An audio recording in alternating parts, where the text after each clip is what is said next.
Welcome to the Journals of the Information Entrepreneur with Leadership Through Data. I'm your host, Jacqueline Stockwell. Each week, I'll be talking to information leaders across the world about topics from information management, AI, privacy, data protection, public speaking, and other essential skills. I call this podcast the Voices of Influence. My goal is to empower and inspire information leaders to step out of their comfort zones, be bold, be brave, and be beautiful. Hope you enjoy the show. I'm super excited today to be here with Meekz on our podcast. And I just wanted to take some time just to have a conversation with you about who you are and what you do. And then we can take it from there. Sounds good. So I'm Meekz, or Mareike. I'm the communication and IT manager at Boab Health Services, which is a non-for-profit in the Kimberleys of Western Australia, which is high up and very remote. And our clinicians are going through all the communities. So we're doing really good work, and I'm really proud to be part of that team. So I want to help them. And information management is a big one. That's how I can help them. Definitely. So what hobbies and skills, tell me a bit more about you first. Okay, in Germany, I worked in advertising. I was a producer of lovely little sneakers and spots. And but I started in IT because I always loved taking things apart, especially computers. So I started in IT, and then I went to production producer. And on one point, so in Germany, you don't quit a job because there are not many. So, but I was on that point. I didn't want to work. And so for me, work-life balance doesn't really exist. So if you have work where you really believe and you're motivated to do so, then it is like a fluent status. So in Germany, in the end, it wasn't that way. So I quit, naughty. And like everyone has on their bucket list Australia. So I did first jump into South Africa for 6 months to learn English. Didn't work out because every second person spoke German. So I'm like, go to Australia. And as a work and travel with work. But I went straight to the Kimberley, and I just fell in love with that you don't have so many people around you. I still like people, but if you want to be by yourself, you were able to be by yourself, or you are able to be by yourself. And I really like this, that you actually have a choice. Yeah, and then I started after 2 children, I started with Boab Health and as a office manager first in Kununurra. And my position was to help the clinician to go out to the communities and help them with podiatry, like allied health, and with mental health. And it felt really that my work was important, and I felt valued and motivated to just give more. And then finally I had this that work-life balance disappeared in a sense, and that I was able to give 100% or 90% to it, and it worked with my family also. So it was just this fluent back and forth, and I just fell in love with it. And and then I came in this position because many organizations have the problem with information management because you don't know where to start. Really, it is a huge subject or a huge theme with so many layers you have to know. Normally, you then start to have like a program, like a QMS, to just have at least tick the box on this is what we have to do. We've done that, but it just didn't went to other things. So you have a clinician who can search for a document for 2-3 hours and still doesn't find it, and I think such things can be repaired and can be much easier for people. Yeah.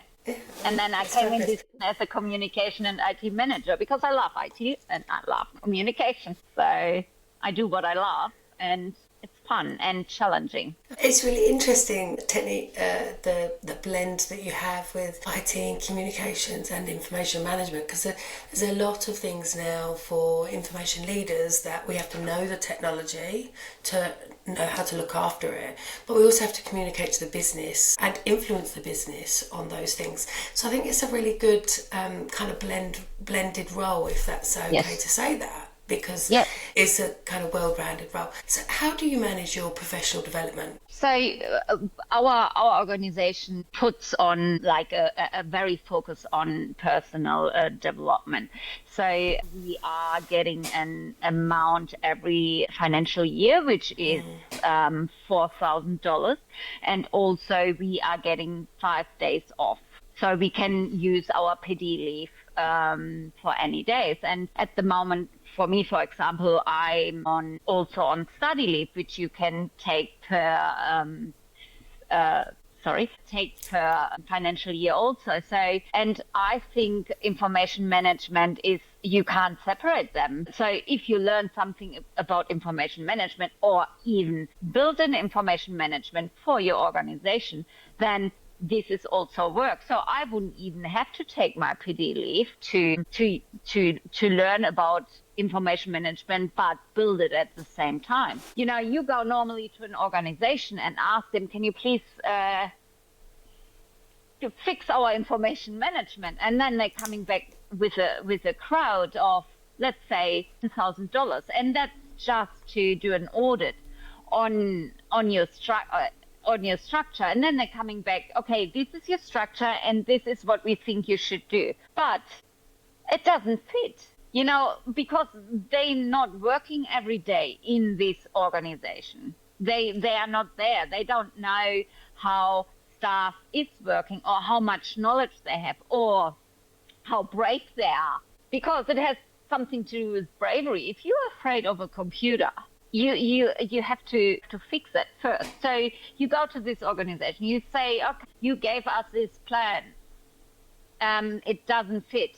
They want another $5,000 or $8,000 to change it or even to implement it, because we are not there yet for implementation. We just got an audit and a proposal how to do it, which doesn't fit. So you're going in circles here, and you spend loads of money and you don't get the results. So if there is this course, you can actually find your people in the organization to do this and build this for you. You're saving money and it will be perfect for you.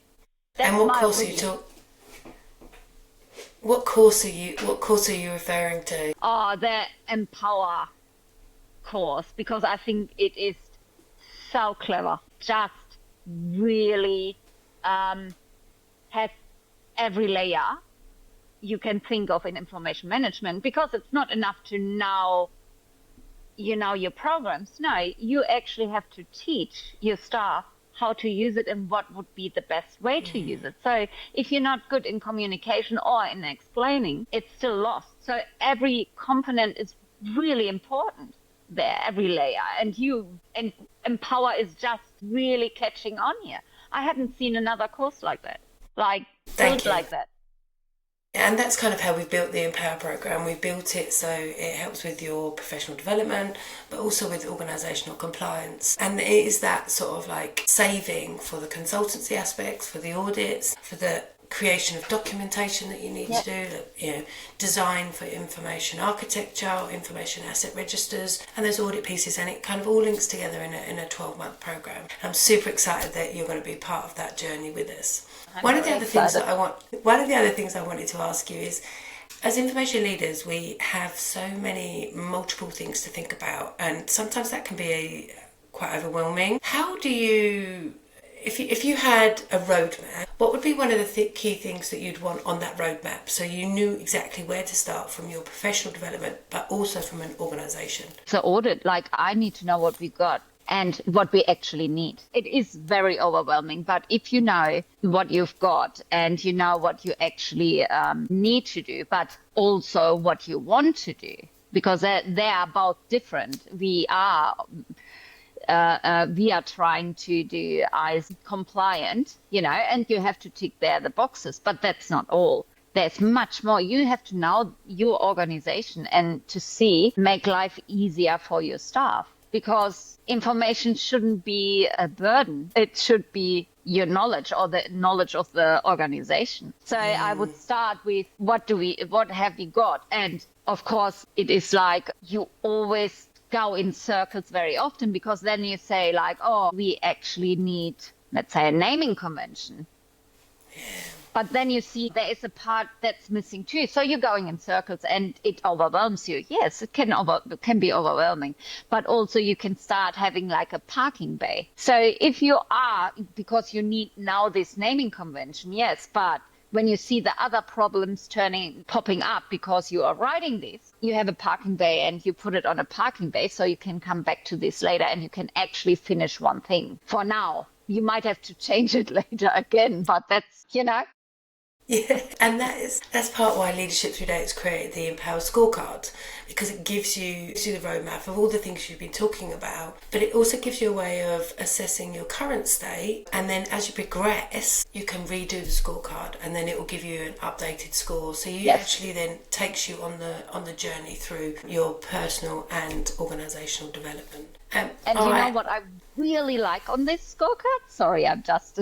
No, carry on. Excited. I like on this scorecard that there is a flexibility, because we all on a different level in knowledge and on our journey. So you're doing this scorecard and it actually tells you where you lack. So let's say you are lacking in knowledge in SharePoint or Purview, then it will show you and you go to the course you have for this there. So, and then later on you can do the scorecard again and see where you are in your journey, which is amazing. So you won't forget anything. So you don't even need a parking bay.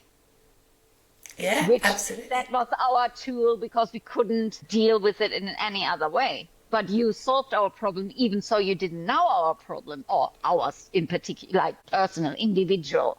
So that's for me, I can see you really thought about this. You really thought about the problems most organizations are actually facing. Yeah, 100%. And then I wrote my book about it too. So the book is the blueprint of the EMPOWER program. So it gives you the high level detail of all the things that we would consider, and even more is going to go into the program as well. But the blueprint of my book, so I'm quite excited about my book as a fellow ADHDer. It arrives very soon, so I get a physical copy in my hand. But it's a really good tool for, I think, for new professionals, for current professionals to have on your desk. And it's this tick box of like, oh, what do I need to refer to now? Or, that guided tool. So we can be giving you everything that you need to know as an information leader, that you can progress on your journey and empower yourself, as we say, leadership through data.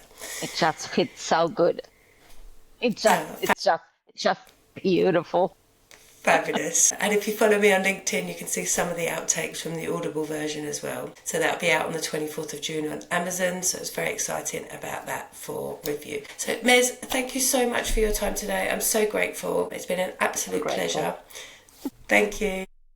Thank you. Thank you for listening to the Journals of the Information Entrepreneur with me, Jacqueline Stockwell. I hope you found this episode inspiring and helpful and have some takeaway tips that can be useful to you. If you liked this episode, please like, review and share it with your friends. Your support helps us reach more information leaders to stay inspired and listen to great content. Want to test out your strengths and weaknesses and measure it against our EMPOWER framework? Please complete the scorecard. It's a great way to improve and evaluate your skills. You can find the scorecard at the end of the description of this podcast. Stay tuned for a new podcast every Thursday, and remember to be bold, be brave and be beautiful.